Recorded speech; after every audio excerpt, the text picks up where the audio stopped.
ശ്രീമദ് ഭഗവത്ഗീത ധ്യാനം. നാരായണം നമസ്കൃത്യ നരം ചൈവ നരോത്തമം ദേവീം സരസ്വതീം വ്യാസം തതോ ജയമുദീരയേത്. നഷ്ടപ്രായേഷു ഭദ്രേഷു നിത്യം ഭാഗവത സേവയാ ഭഗവതേ ഉത്തമശ്ലോകേ ഭക്തിർഭവതി നൈഷ്ടകീ. മൂകം കരോതി വാചാലം പങ്കും ലംഘയതേ ഗിരിം യത്കൃപാതമഹം വന്ദേ പരമാനന്ദമാധവം. ശ്രീഗുരും ദീനതാരിണം ശ്രീചൈതന്യമീശ്വരം. ഓം അജ്ഞാനതിമിരാന്ധസ്യ ജ്ഞാനാഞ്ജനശലാകയാ ചക്ഷുരുന്മീലിതം യേന തസ്മൈ ശ്രീഗുരവേ നമഃ. നമഃ ഓം വിഷ്ണുപാദായ കൃഷ്ണപ്രേഷ്ഠായ ഭൂതലേ ശ്രീമദേ ഭക്തിവേദാന്ത സ്വാമിന്നിധി നാമിനേ.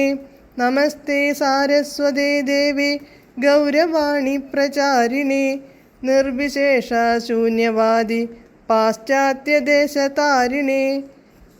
ജയ ശ്രീകൃഷ്ണ ചൈതന്യ പ്രഭു നിത്യാനന്ദ ശ്രീ അദ്വൈത ഗദാധര ശ്രീവാസാദി ഗൗരഭക്തവൃന്ദ.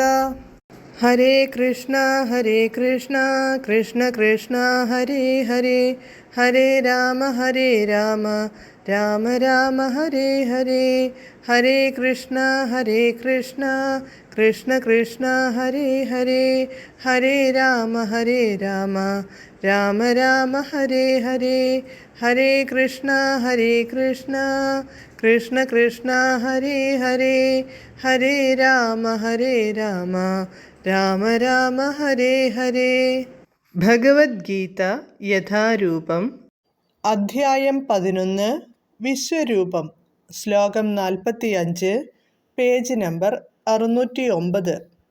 അദൃഷ്ടപൂർവം ഋഷിതോസ്മി ദൃഷ്ട്വാ ഭയേന ച പ്രവ്യഥിതം മനോ മേ തദേവ മേ ദർശയ ദേവരൂപം പ്രസീദ ദേവേശ ജഗന്നിവാസ. പദാനുപദം. അദൃഷ്ടപൂർവം, മുമ്പ് കണ്ടിട്ടില്ലാത്ത, തവ രൂപം, അങ്ങയുടെ രൂപം, ദൃഷ്ട്വാ, ദർശിച്ചിട്ട്, ഹൃഷിതഃ അസ്മി, ഞാൻ സന്തുഷ്ടനാണ്, ഭയേന, ഭയം കൊണ്ട്, മേ, എൻ്റെ, മനഃ, മനസ്സ്, പ്രവൃദ്ധിതം ച, അസ്വസ്ഥമായിരിക്കുകയും ചെയ്യുന്നു, ദേവ, ഹേ ദേവ, നിജ രൂപം, അങ്ങയുടെ സ്വന്തം രൂപത്തെ തന്നെ, മേ, എനിക്ക്, ദർശയ, കാണിച്ചാലും, ദേവേശ, ഹേ ദേവേശ്വര, ജഗന്നിവാസ, ജഗന്നിവാസ, പ്രസീദ, പ്രസാദിച്ചാലും. വിവർത്തനം. മുമ്പ് കാണാത്ത ഈ വിശ്വരൂപം കണ്ടിട്ട് ഞാൻ സന്തുഷ്ടനായിരിക്കുന്നു. അതേ സമയത്തു തന്നെ എൻ്റെ മനസ്സ് ഭയാകുലവുമാണ്. അതുകൊണ്ട് പ്രപഞ്ചത്തിന് ആശ്രയമായ ദേവദേവ, വീണ്ടും മുമ്പുണ്ടായിരുന്ന രൂപം തന്നെ സ്വീകരിക്കുവാൻ കനിവുണ്ടാകേണമേ. ഭാവാർത്ഥം. കൃഷ്ണന്റെ ഉറ്റമിത്രമെന്ന നിലയിൽ അർജുനന് അദ്ദേഹത്തിൽ ദൃഢവിശ്വാസമുണ്ട്. ഒരു സുഹൃത്തിൻ്റെ ഐശ്വര്യത്തിൽ സന്തോഷിക്കാത്തവരില്ല.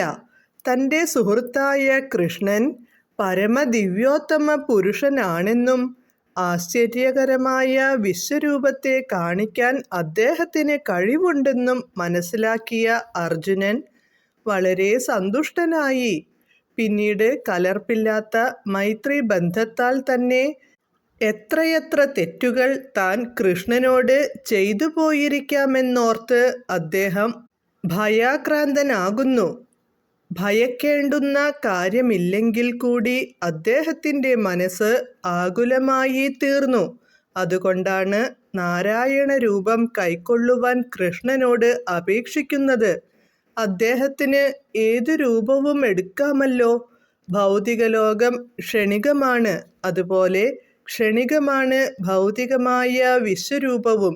എന്നാൽ വൈകുണ്ഠ ലോകത്തിൽ കൃഷ്ണന് ചതുർഭുജങ്ങളോട് കൂടിയ നാരായണാകൃതിയാണുള്ളത്. അതീന്ദ്രിയമാണ് ആ രൂപം. ആത്മീയാന്തരീക്ഷത്തിൽ കണക്കറ്റ ഗ്രഹങ്ങളുണ്ട്. ഓരോന്നിലും വ്യത്യസ്ത നാമങ്ങളോട് കൂടി കൃഷ്ണന്റെ സമഗ്രമായ ആവിർഭാവങ്ങളുമുണ്ട്. ഓരോ ഗ്രഹത്തിലും നാരായണാകൃതി 4 ബാഹുക്കളോട് കൂടിയതത്രേ. പക്ഷേ ഓരോ കരങ്ങളിലുമുള്ള ശംഖചക്രഗദ പദ്മങ്ങൾക്ക് സ്ഥാനവ്യത്യാസങ്ങൾ കാണപ്പെടും. ഇവയെ ഓരോന്നിനെയും വഹിക്കുന്നതേതേത് കൈ എന്നതനുസരിച്ച് അതാത് നാരായണാകൃതിക്ക് വെവ്വേറെ നാമധേയം നൽകി വരുന്നു. ഈ എല്ലാ രൂപങ്ങളും കൃഷ്ണൻ തന്നെയാണ്. അതുകൊണ്ട് ഭഗവാന്റെ ചതുർഭുജ നാരായണ രൂപം കാണണമെന്ന് അർജുനൻ ആഗ്രഹിക്കുന്നു. ഹരേ കൃഷ്ണ.